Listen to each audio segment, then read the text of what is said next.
You're right, all. So I've come across a couple of headlines today regarding facial recognition, so I thought today was a good time to cover it. This one's quite funny, to be fair. So Rite Aid facial recognition misidentified Black, Latino, and Asian people as likely shoplifters. Must be quite intelligent then. Police will be allowed to run facial recognition checks on 50 million drivers under new powers. Will facial recognition turn the UK public into a permanent police lineup? Now, out of all of this, facial recognition wouldn't be a problem, but the thing is, the people who are going to be owning this facial recognition are not to be trusted. So they're going to sell it as usual for your safety, but after everything they've done over the last 70 years, mass uncontrolled third world immigration, towns and cities turned into absolute hellholes, ignoring the public as they demand that it's restricted and reduced. They're clearly working against our interests, aren't they? They've got no interest at all in defending the public from the chaos that they've created. I think, what's his name? We've Got a Problem, that YouTuber, I think he did a video on that earlier, that some politician was basically saying he's going to, to stay safe over Christmas period, and it's all because of that lot and what they've caused. It's their fault. So forget that, talking about safety. Now, what it links into nicely, though, is the Chinese social credit system. Now, the Chinese social credit system, for those who don't understand it, basically, there's no easier way than this Black Mirror episode I'm going to play now. I see there's one standby seat on another plane leaving tonight. That's reserved for members of our Prime Flight program. You got to be a 4.2 or over to qualify. Oh, I'm a 4.2. I'm afraid you're actually a 4.183. So basically, to add a bit of context, this lady's trying to get to a friend's wedding, and she needed to get a social credit system up to a certain point, and she's been told there she can't fly because her social credit isn't up to the standard. Now imagine if that was in place for food, water, travel, everything, and if it was linked into a facial recognition system like China's already got. I'll leave that for you to go and look on YouTube if you aren't aware of it. Most people who listen to my channel probably already are aware of it, and so you might say, well, if you're not doing anything wrong, then you should be fine. Well, let's think about everything that's going on now. So if you're like me, you don't think mass uncontrolled immigration is a good thing. If you don't think the Islamification of Britain is a good thing, if you didn't take the cough poke in the arm, you'd be seen as someone dangerous. Say for example, if we go back into another cough 24 next year, and the state has the control to say, well, you never took your poke in the arm, so we're going to reduce your social credit. Do you see how this works? And then you end up like this lady here in Black Mirror. Also, another movie that's quite telling is Demolition Man, with its hate speech laws, which we've already got in place on the internet, on the mainstream media. They've pretty much banned people from saying things that hurt your feelings. YouTube's done the same recently. I was banned for 24 hours from commenting on anything because I hurt someone's feelings. So. Sanctimonious asshole. One half credit? I didn't even realise that. So she's been fined 1.5 credits there for violating the hate speech laws. Goddamn guns! You are fined 1 credit for a violation of the verbal morality standard. Yeah, so you get the idea. One more. Thanks a lot, you shit.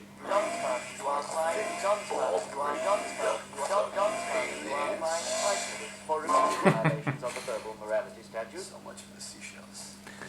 Yeah, that's a classic movie if anyone hasn't seen it, but it's worryingly very close to where we're heading with these bloody lefties running society. Everyone's hurt feelings and so on.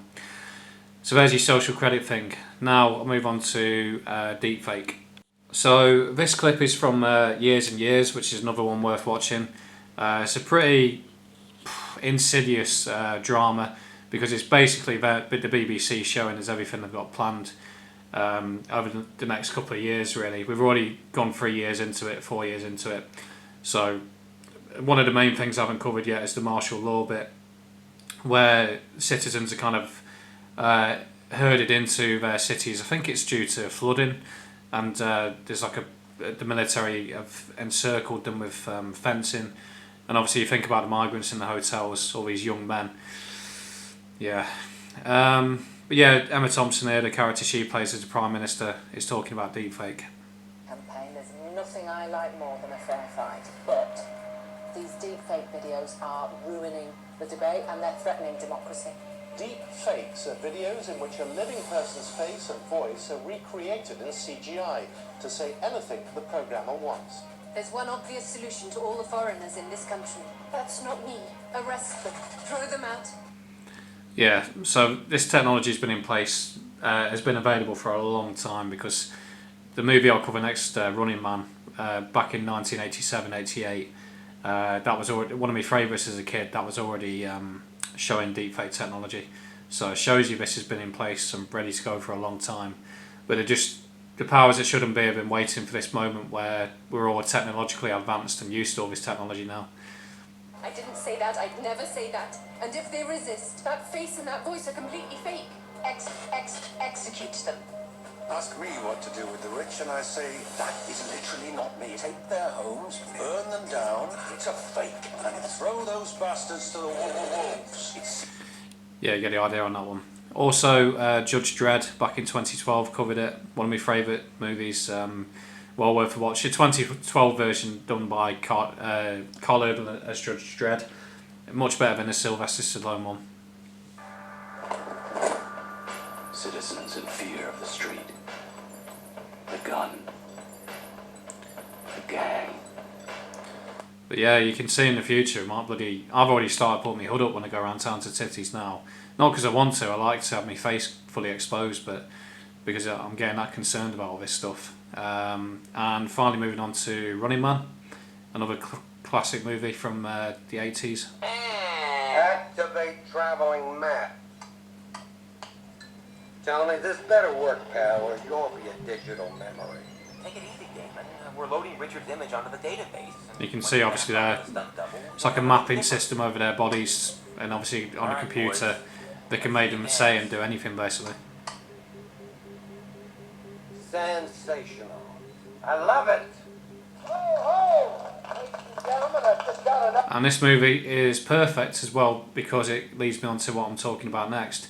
So say for example, if you're actually a good guy, so Ben Richards, the main character in Running Man, and you've done something against the state, and you've been set up as a bad guy, and obviously in the media controls the minds of the normies, so you can be just set up for doing anything basically, or hideous acts. And Utopia, the Utopia drama covered it as well, but I'll see if I can find that in a minute. But you can see where I'm getting to. So this technology is very dangerous because it's going to be controlled by dangerous people, and not on our side. Understand it? They'll never let us out of here alive. They can't afford it. You get the police, the army, and hunt us down like dogs. Off camera, of course. Okay, dismantle all the overlays. Put the digital man into pixel memory storage. And all the damn thing worked like a charm. It should. Edigal charged us an arm and a leg for the software. Damon, you didn't have to kill him. It's all part of life's rich pattern, Brenda. Bear in mind that was made in the late 80s, 1987, right.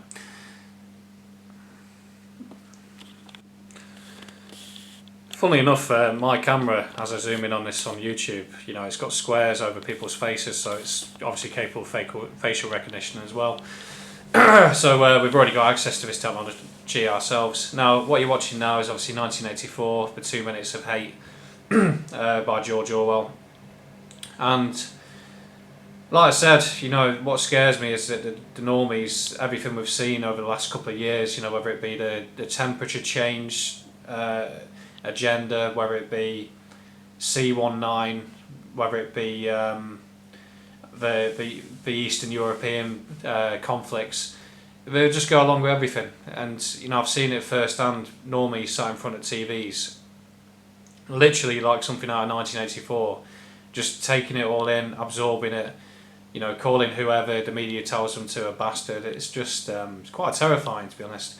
Because if you're, I don't know, someone who's on the right side and you didn't take the procedure, for example, we saw back in 2021 how dangerous these normies are.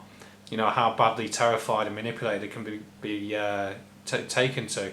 So how aggressive some of them got if you didn't put a nappy on your face. And yeah, you can imagine if something really bad happened, how far could they possibly go? And also looking back on history, if you ever wondered why horrific things happened in the medieval times, well, you know, it's the people that we walk alongside that walk among us. And just while I'm thinking about it as well, Winston Smith, obviously the main character in 1984, he hasn't actually done anything wrong. He's just had a different opinion to the state.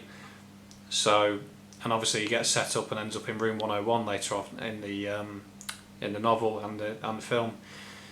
You know, like that's very similar to 2021, or even now. You know, if you happen to have a different opinion on the Eastern European conflict or temperature change or C19. So if you imagine if we go into C24, and we go again basically. And it reminds me of this episode of Black Mirror, actually, White Bear it's called. Now this lady has actually done something wrong. She's done something rather horrific actually. But basically what the normies have agreed to is they can chase her around every single day as sort of retribution for what the crime she's committed. I'll leave you to go and find the episode. I don't want to talk about it because you know, it is a brilliant episode, but it made me wonder when I saw it how easy it would be to people who've done nothing wrong to get set up for something horrendous because of deepfake technology and then end up in this situation. So yeah, so that's Black Mirror, White Bear. And just a little bit of positivity, I thought I'd put a sunrise in there at the end. And you know, obviously today is 22nd December, sun's rising again, and to get a bit philosophical, you think at the minute our lives are sort of, our period of history is almost at the end of autumn. You can sort of see there's something, I personally think something massive is about to happen myself, some big really changing event, and then we could be at the start of winter, and obviously that's a good thing because we kind of, after winter comes spring, and then after spring comes summer. So in the depths of winter you're actually at a good place because you're on your way to spring. You know, throughout autumn you're descending into winter. So you know, we could go into a dark place, but that could mean we're climbing out of it slowly.